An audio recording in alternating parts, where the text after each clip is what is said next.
Love does not heal the wounds that you refuse to acknowledge.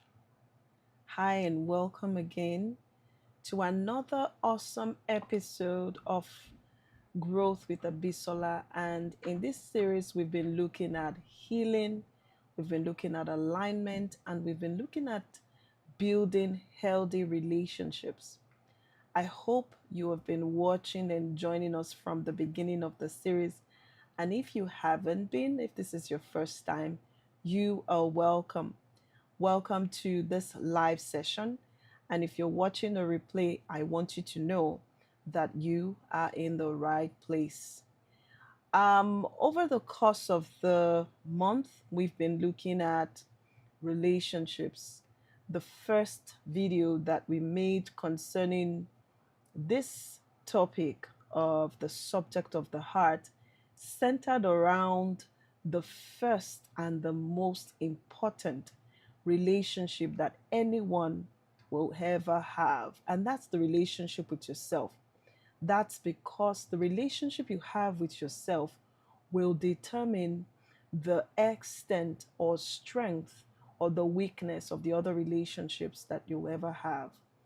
Also, the relationship that you have with other people will be influenced by the relationship that you have with yourself. In the same way, the relationships that surround you, you're a product of influences that surround you, you're a product of the circles that surround you. And that was what our second video was really about.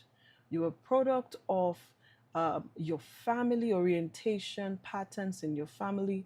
You're also a product of friendships that you keep. These two important environments influence how you think, how you act, and the perception of who you are.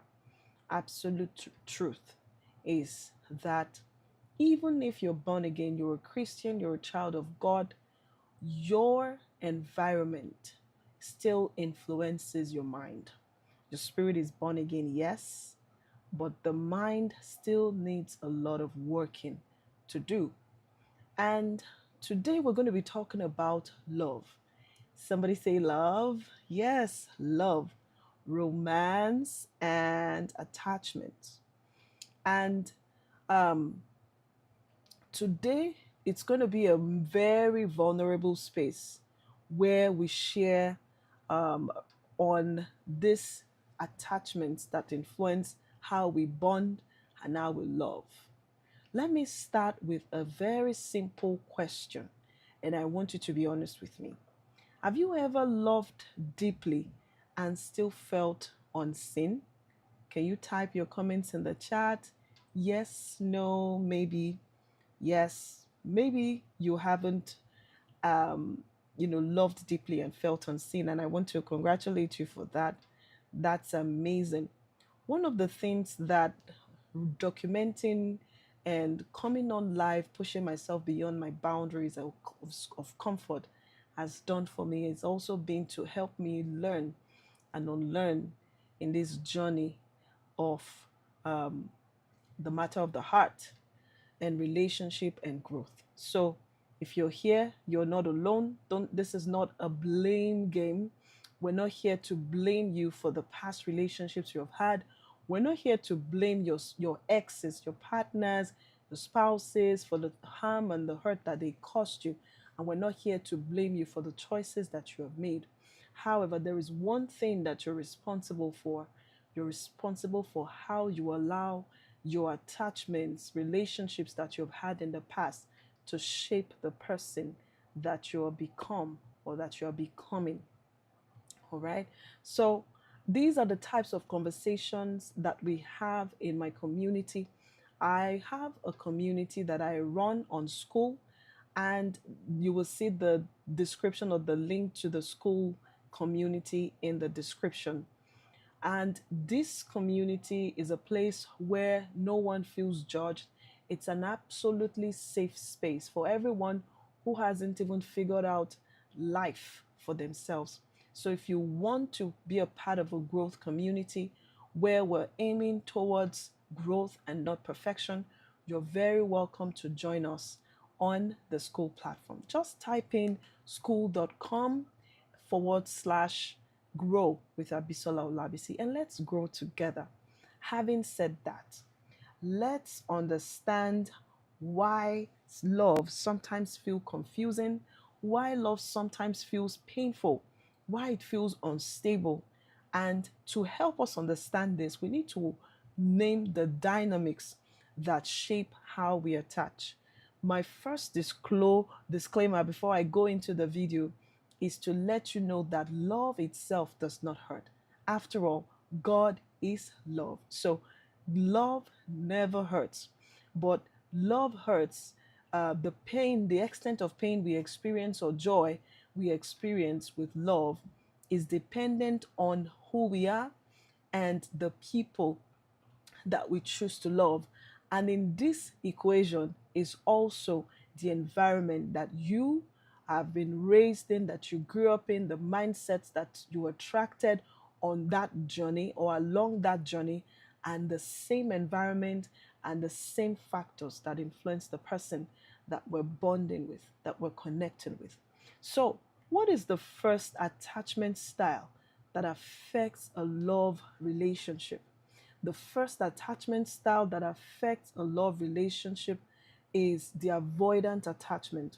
Attachments describe how you respond to closeness, how you respond to distance, and how you respond to emotional needs in your relationship. So, this avoidant attachment runs from closeness. This type of avoidant attachment is the one that's often put in a flight mode when this conflict occurs, or when a person's life, mindset, thought, anything is challenged. So it plays a vital role in how we resolve conflicts in a love relationship. So maybe this person even just shuts down absolutely. They don't want to talk about the issues that they're having at that moment. And, you know, this, especially when things get emotional. So that's one attachment style that people have when it comes to their relationship. Another attachment style that people have when it comes to their relationship is deeply seated in anxiety. So that's an anxious attachment. This attachment is essentially, you know, comes off as as a person who is insecure. It stems from fear, the fear of losing your partner, the fear of losing the loved one. It stems into jealousy. It's expressed as jealousy. And if care is not taken, this is the type of attachment that's not properly treated that becomes possessive. The person becomes excessively possessive. It stems from anxiety. This person might have suffered rejection before. This person might have suffered abandonment at some point in their lives, and they fear that it will happen again, or they are angry that it ever happened to them, and unconsciously there is a transference of that issue, that fear, onto the next relationship that they're going into. So it's also often always seeking reassurance, and this type of attachment also always overthinks. Now, there is one more attachment style that I want to share with you today, and that is a secure attachment. This attachment style has gone through the first two videos that we did, that we've been treating, and now this person has become self-aware. They have become conscious of the their emotions, the triggers, the things that trigger them, um, their feelings and how they feel. They are now conscious of how to respond appropriately. They are conscious of patterns and they are breaking them, intentionally. It comes with a lot of intentionality to communicate needs. This person can tolerate conflict. This person can feel safe with intimacy. Now, I want to say this, that no attachment style is, makes you bad. Remember, you're a product of your environment. You are a product of the things that you have experienced, the things that you either suffered or enjoyed growing up or being around certain people in your life. So it doesn't make you bad if, with the first two attachment styles we talked about is how you are really. But the problem remains that unexamined attachment styles, especially the ones that don't feel secure, can, create predictable relationship pain. There are people who really want to give love, but because they have never experienced love, they become distant in their relationship, emotionally unavailable. For example, a child who is raised based on, receiving love as a reward will become a, a person who brings up a wall of defense when an issue comes up. When, as a child, and if as a child, you were given the silent treatment for any wrong done, it means that there is a very good chance that you're going to think this is an okay way to behave when my partner, when my spouse, when my loved one hurts me. I'm just going to keep quiet and not talk to them and keep them out of my space for weeks. These are attachment styles that need to be handled. So, while it's not your fault, while you don't choose your attachment style, I want to let you know that you're responsible for healing it. Say with me, I am responsible for healing my attachment style. Now, another dynamics that affects our romantic relationship and love life is the one I call chemistry and compatibility. You have heard oftentimes that people choose um, relationships, love relationships based on chemistry. You like the way he looks, you like the way she looks, she fits a certain type that you're looking for, your spec. Those are words that we use often to describe an image or a picture of who would like to settle down with in marriage or in a dating relationship. However, um, when we choose based off of attraction, that is superficial. And attraction is not enough. It's not enough. It's not a solid ground or a strong basis of choosing who we love on a long journey towards marriage. So, chemistry is attraction. You like someone for the first time and you feel drawn to that person.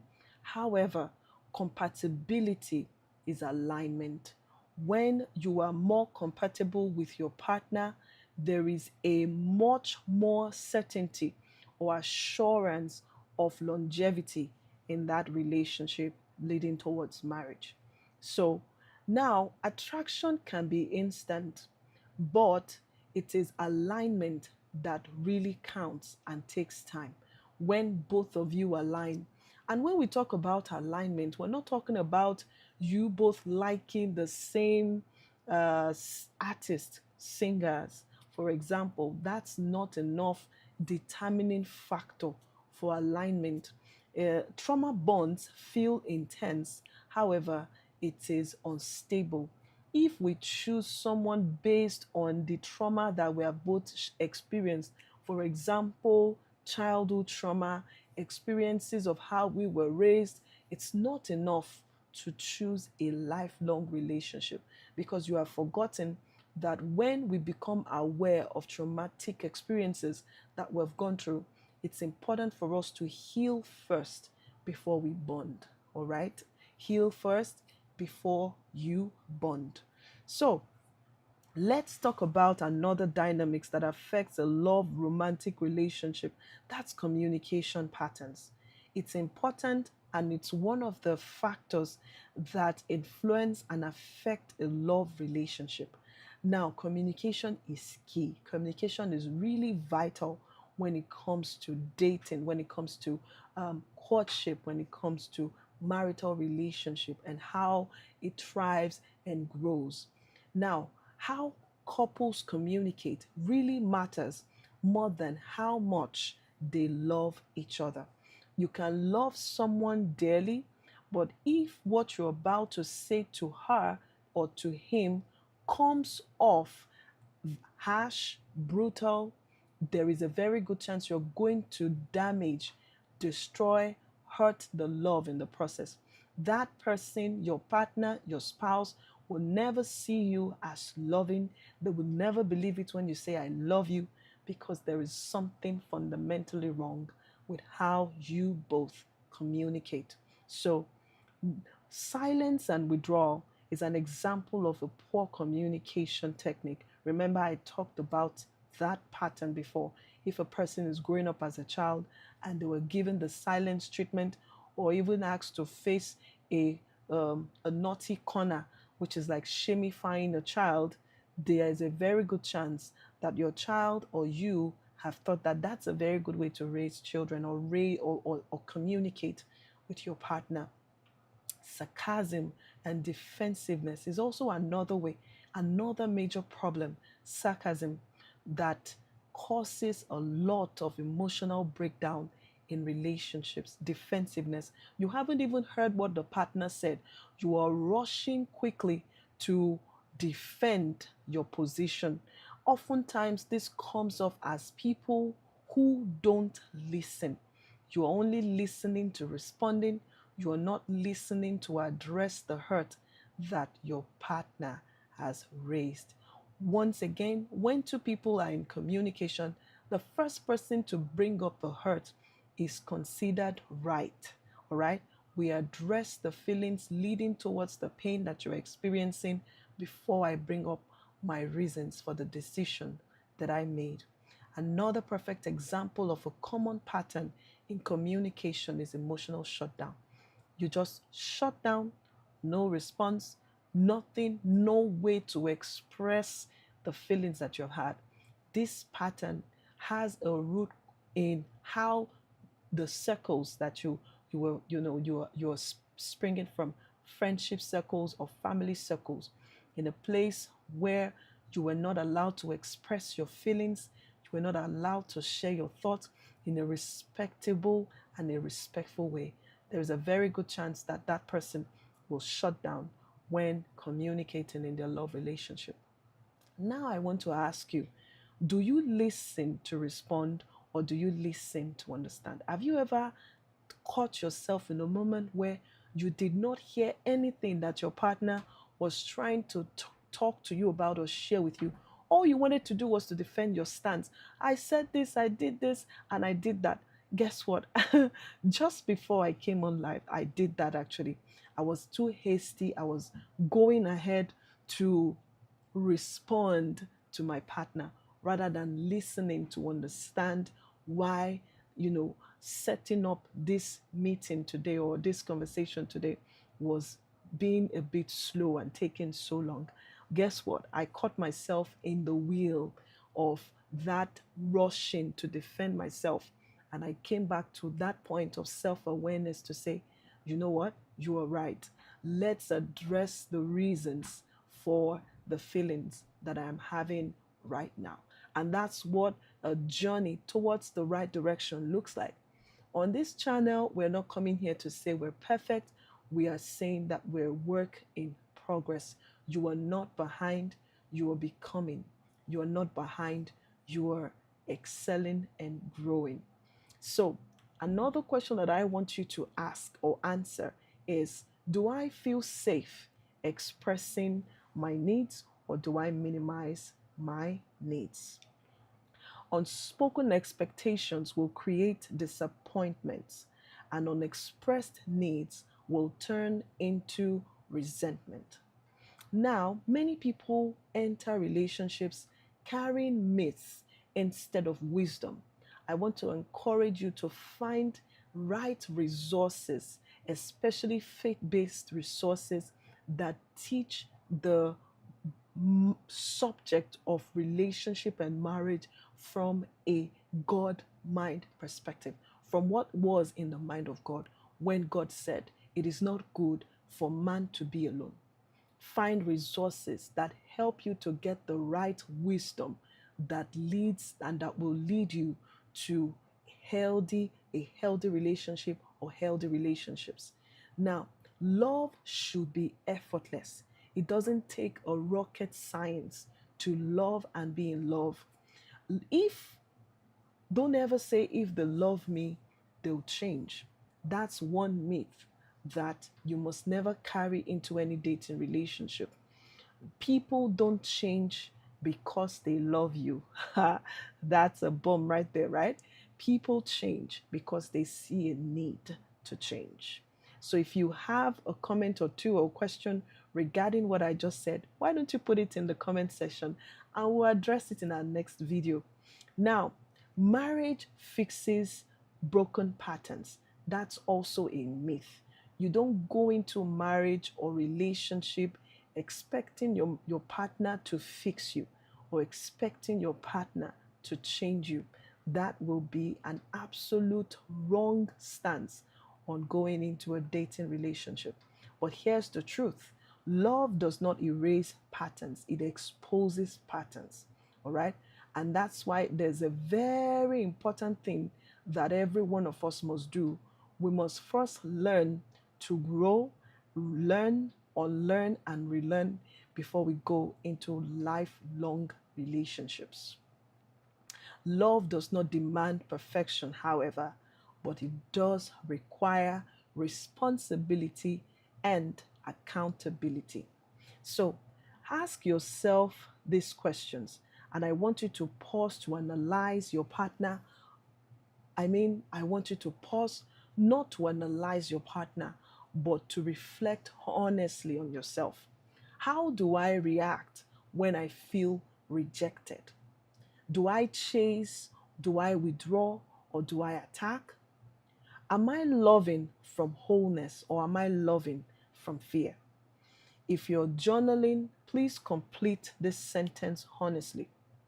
In love, I tend to do what? Dash, dash, dash. Fix that line because I fear dash, dash, dash. You can also put what you feel or what you fear into that. Again, this is not about judging yourself, it's about seeing clearly. So, as I close this awesome afternoon, I want to say that awareness creates choices or a choice, and choice will create change. When I'm aware of the things that I need to resolve, it will give me an option, a choice, a desire to work towards change, not perfection, but growth. And this change also will influence my and this choice will also influence my change. So stay with me. I choose healthy love over familiar chaos. Say I am allowed to need clarity, safety, and respect. I do not need to abandon myself to be loved. All right. So you are not asking for too much. You may simply be asking the wrong people or asking from unhealed places. If this video stirred a discomfort, that means that you are not failing, but it's sometimes something is surfacing and begging to be healed. You are allowed to grow in how you love. You are allowed to learn new patterns, and you are allowed to choose healthy relationships, even if it's unfamiliar. So, if this teaching really helped you, please like the video.